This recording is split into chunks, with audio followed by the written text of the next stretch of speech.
det som den første hjembygget RC-kampvogn fra Tamiya. Og jeg synes, den er lidt svær at køre med.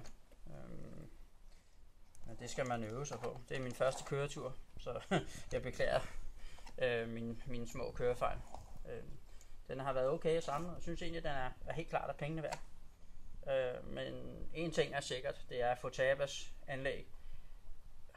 Må jeg jo nok indrømme, at det man skal have fat i. Carlsons anlæg her er egentlig okay, men ikke til det formål her, synes jeg. Jeg kan ikke finde ud af at bruge det. Ikke korrekt. Jeg kan blandt andet ikke slukke den fra senderen, som jeg har indtryk af, at man kan. Men ellers så synes jeg egentlig, at det er en rigtig god vogn til pengene. Har været nem at lave. Og egentlig dejligt nem at komme til. Så mange nok ved, altså jeg ved ikke om I ved, men jeg ved det heller ikke, men jeg ved, nu har jeg fået det at vide.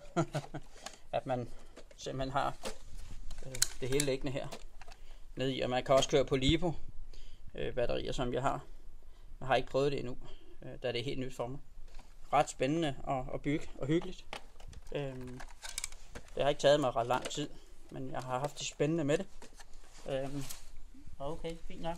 Jeg har kørt meget med Herlon, har jeg stadigvæk. Og som jeg siger, det er, når Herlon kommer hjem, enten så virker det, eller så er det brændt af. Og det råder jeg meget med, det har jeg rimelig meget tjek på. Tamiya, det er meget nyt. Så,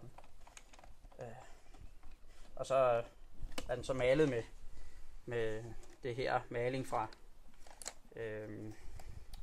og hvad dog det hedder, de små bøtter.